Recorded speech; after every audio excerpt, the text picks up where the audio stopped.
Hey everybody, it's Cindy here, and we have been talking about self-love, which is something we all need a whole lot of, right? For us to feel confident and move through life and all the changes and transitions with as much grace as we can and as much fire as we can, like the good kind. Anyway, today I wanted to talk to you about having healthy boundaries. Healthy boundaries, because one of the best ways to love yourself is to put some parameters around your life and have standards for your life that are unique to you, that you really stick by, that you keep these agreements with yourself about your boundaries. Now, you may be like, what's a boundary? Well, boundaries are like borders or parameters around something. Boundaries may be a line in your life that you're not going to cross, that kind of thing. Now, what does this have to do with loving ourselves?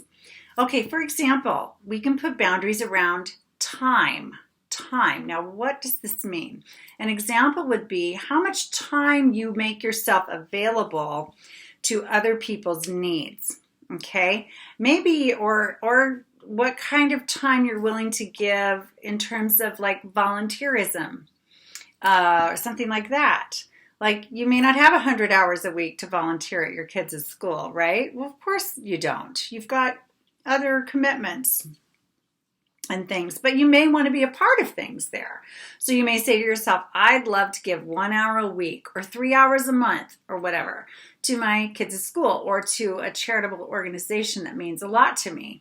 And then you make that agreement with yourself, and then you don't overdo it. Like, you don't overdo it if people ask you to, just because people ask you to. One of my favorite lines is, when someone throws you a ball, you don't have to catch it. Okay, so that would be an example. Let's say you've already given your 3 hours a month to the school, and then in the fourth week of the month, somebody calls and says, hey, can you work, Saturday from 10 to 12 at the school carnival? And you're like, oh, I've already given my 3 hours. Oh, I suppose I have to because I'm a mother or I'm a parent. And it's like, no, you don't have to. You can. If you're like, yeah, sure, that feels great. Even if it's more than I planned, it feels really good. It fits really well. I know this is a big deal and I want to. But if you don't do it. Say no. It's okay, because your enlightened no, by respecting your boundary, is someone else's absolute yes. Somebody else is available, wants to do it, and they'll find that person if you leave it open for that person. If you take somebody else's absolute yes, instead of being honest and doing your enlightened no, then you've disrupted your own boundaries. Okay, so that's an example. That's a long example. I'm going to fly through some other ones. Okay, then there's like behavioral boundaries. This is your own behavior or the behavior of people around you. For example, here's an example. I'm allergic to cigarette smoke, so I cannot have smoking in my house. There's no smoking allowed in my house. That's a behavioral boundary I put around. Now, I have a lot of people I love in my life who smoke, but they don't smoke in my house. And I don't stand right by them when they are smoking and that kind of thing, because I just simply cannot tolerate it. And so that's one example. There's gobs of behavioral boundaries out there, gobs and gobs and gobs. Think of one of your own. Then financial boundaries. How much are you willing to spend? How much are you willing to share, give? Those kinds of things. Maybe if you're in a relationship, I know a lot of marriages where couples, if they're going to spend more than $100 or something, they will discuss it first with their spouse. That's a boundary they've put in their relationship. Maybe for another couple, it's $1,000, or maybe there isn't anything like that. But anyway, financial boundaries. What you're, staying within your budget is a financial boundary, and it's very loving to stay within what you've agreed upon with yourself or with others in your life. Social boundary. How often you're willing to go out, the kind of people you're willing to go out with, what you're willing to do socially, and what you're not willing to do. One of my social boundaries, or might be a behavioral boundary, it could fall into either, is if you're riding in my car and I'm the driver, you will wear a seatbelt. You will wear a seatbelt. If you don't, we're not leaving. We're not going anywhere. That's one of my boundaries. Okay, Social boundaries could mean all kinds of things. What you're willing to do in a social situation, what you're not willing to do, conversation you're willing to have in a social situation at a party or something, or not, what you keep private. Those are kind of social boundaries. Emotional boundaries, how much you're willing to share about your private life, who you trust with different parts of your life, that kind of thing.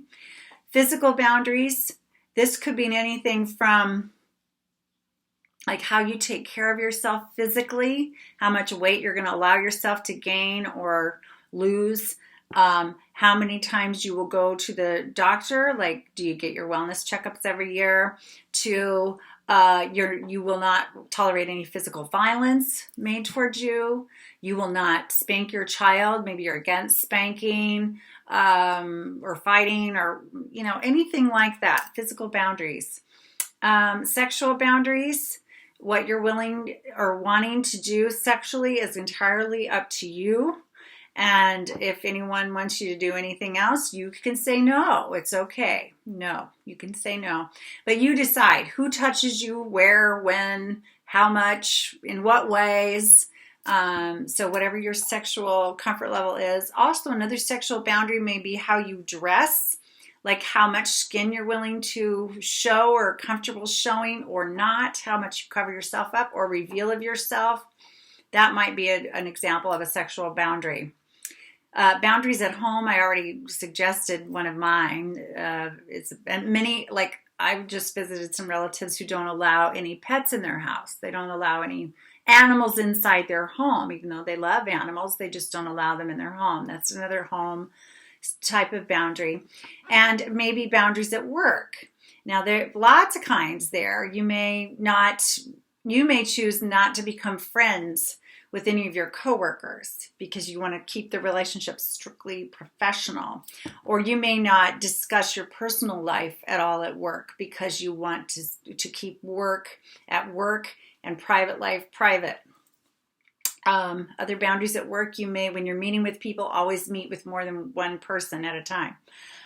So you're never alone with anyone at work.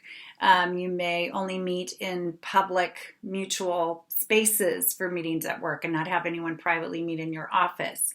There's all kinds of boundaries with work, and maybe you will only work 40 hours a week, or maybe you only work, Monday through Friday, or only weekends, or whatever your shift is, and that you will protect the other times. You won't stay late, come in early, work on the weekends, whatever, if that's not part of your regular agenda. So there's gobs and gobs and gobs and gobs of categories of boundaries and types within the categories of boundaries. I just threw out a few to give you some ideas. But what I really want you to get from all of this is I want to get you thinking about what boundaries you already have in your life, the ones that are working well for you, and then think about areas or places maybe you don't have enough boundaries. Maybe you're uncomfortable and you'd like to put more boundaries around certain things.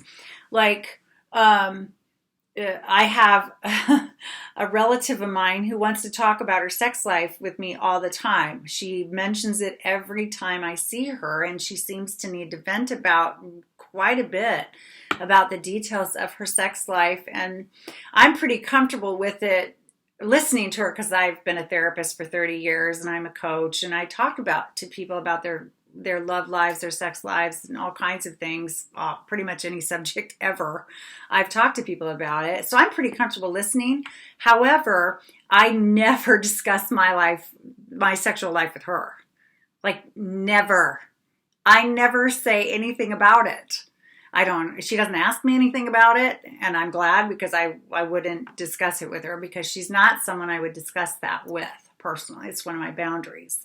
So, there's all kinds of boundaries. So just figure out, where am I comfortable? Where am I not comfortable in my life? And where can I put up a different standard that will be self-loving to me, that will help me feel more confident, help me feel more secure in my life, and that I am in more control of my life and my environment and my time and my circumstances and everything, because you are in charge of your life.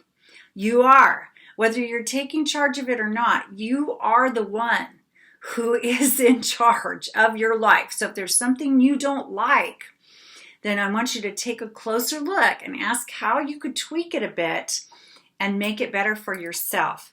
Because as you say yes to yourself and create an environment and a tone to your life and all kinds of things that feel good to you, you will feel better and you will take better care of yourself, which there will be a wonderful ripple effect, as I've said before. The ripple effect of your self-love is more people will experience your best self showing up, and they will feel good, they will feel loved and cared for, and you'll be accessible to people in a way that is nice for you and is nice for them. And so boundaries don't mean you have to put up brick walls everywhere and hide from the world. That's not necessarily what I'm saying, but it's okay to have some parameters around things, set some standards very specific for yourself, and then let the people know around you what's important to you so they have an opportunity to respect your boundaries or show disrespect to your boundaries, so you have the opportunity to stand strong in your life, stand up for yourself and for how you want to live, and you will feel more self-love and confidence as you get better and better and better at this. So those are my thoughts for today. I wish you all good things, and I will talk to you again soon. Bye-bye.